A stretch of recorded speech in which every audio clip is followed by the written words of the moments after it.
level ecstasy in the NBA because it's so hard to win the biggest thing.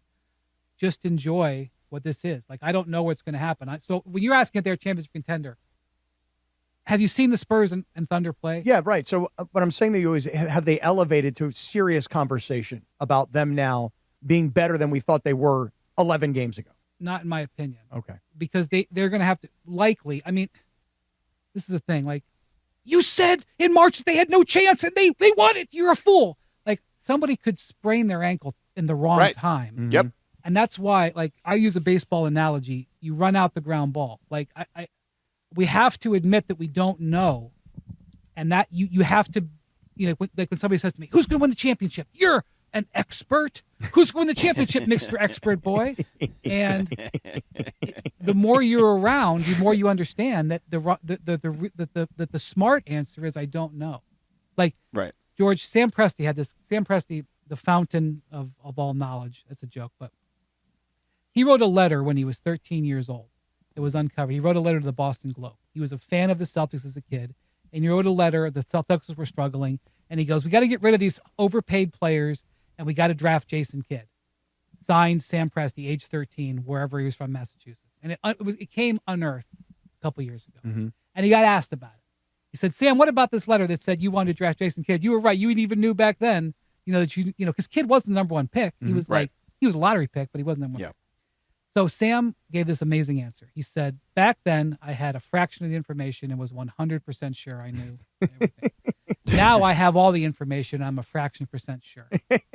Okay. Good. Right. And that's the NBA. What people want, who's gonna win it all? Like, they want you to come out and they want you. I mean, my bosses would love it. The guy who runs Get Up and First Take, he would love it if I came in. I pounded my fist and said, I bet the farm on the Spurs. He would love it.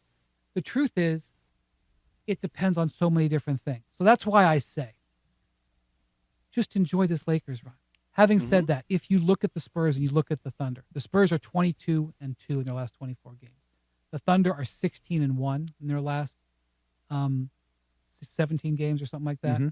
They just got Jalen Williams, their second best player, back after 6 weeks. In his first game, he scored 18 points in 20 minutes. And he said, my wrist, which was completely screwed for 12 months, is now 100% healthy. And by the way, when he injured his hamstring and he missed 6 weeks, he had just gone 11 for 11 in the game. So now, not only do the Thunder have won 16-17, and Shai Gilgeous-Alexander is at the top of his powers, but they just got their second best player back, who they've missed for 2/3 of the season, and they're still going to win like 65 games. So you say to me, can the Lakers win it all? I'm like, I don't really think it's probable. But then people are like, oh, you're a hater. Right. So you nuance gets. Don't hate, celebrate. The truth is that the NBA is one giant nuanced shades of gray situation. And after 20 years, you embrace that that's reality. But people don't want that. People want, are they, can they win it all? Sure. If 11 things happen, like last year, the Thunder were the best team from the start of the season to the finish. Also, Aaron Gordon pulled his hamstring, and he was messed up for Game 7. And Tyrese Halliburton, who was potentially at the beginning of a generational game. I don't know. Maybe he misses his next 9 threes. But he had made his first 4. What if he doesn't tear his Achilles? The Thunder played the entire fourth quarter of that game tight as a drum, and maybe they win. So we're talking about a team that is basically won 80% of its games for the last 2 years. And I'm telling you, they won last year by the skin of their teeth. So how am I supposed to say they're unstoppable? Right. So it's like the Dodgers last year in the World Series. They got taken to the very end, and then a ball gets caught underneath the wall. And if that ball is not ruled the way it was, the guy at home plate, he's out by, or is he safe or out by a half second? I can't remember what it is. Whatever that is, it comes down. If you were by a cleat, if you were a Blue Jays fan, how are you still even not laying awake at night thinking about that play at home plate? Right.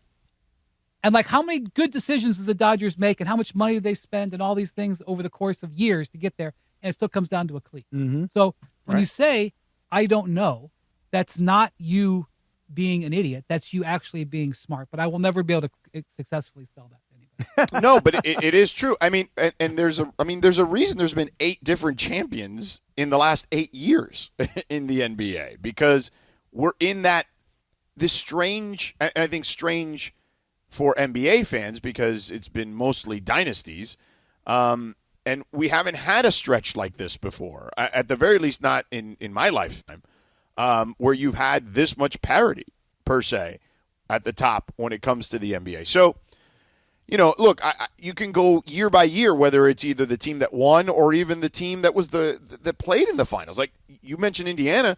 Would you have picked Indiana to get to the finals? Because I wouldn't have. Hell no. Hell no. Right.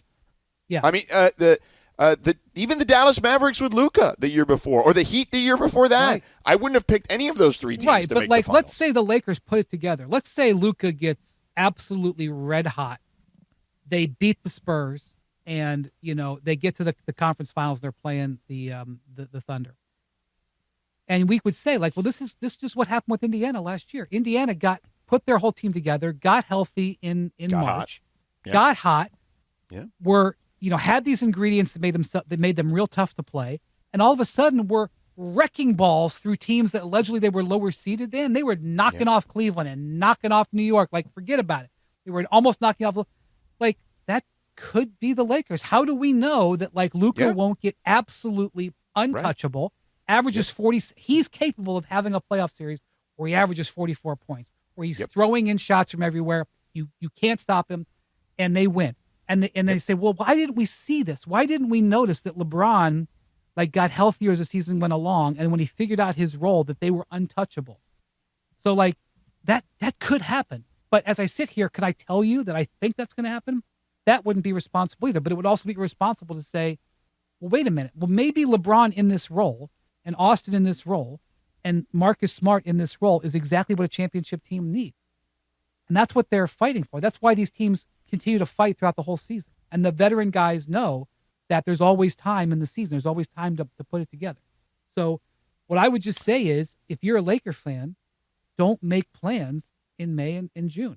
Yeah. Don't buy non-refundable tickets, but don't leave your May and June. Just leave it open a little bit open. And here's the deal: you've gone from a team that most of us felt like was an afterthought in regards to that championship chase to a team that's actually got a puncher's chance here. By the way, they felt that. I mean, they would never say this internally. I mean, they would never say this externally. They would never come out and say this. I don't think they believed that they were going to be this good internally with the Lakers. Oh yeah, for sure. But they never stopped working, because if you've been around long enough, you know that this sort of stuff is possible. Well, pause on that for 1 second. Possible. Do you think that when we sat here, the whole group of us, and you were talking about 200-plus minutes, the three of them combined, small sample size, but the numbers say they're not good together. Right. Are you surprised at how the numbers have flipped? And if you are, do you have anybody in particular that you credit for how this whole thing turned? Yes, I am surprised that it flipped. I think everybody would admit they are surprised they would flip. Now, it's easy right now to say, I always knew. But I would have said you in the time, and I probably did, that I believed it was capable of flipping, but I didn't think that I didn't think it was working, but I thought it was capable of working. And so who gets credit? All of them. LeBron gets credit. Reeves gets credit. JJ gets credit. There you go. Marcus Smart gets credit. Marcus Smart's played awesome in this stretch. How about DeAndre Ayton? He get any credit? He's been better.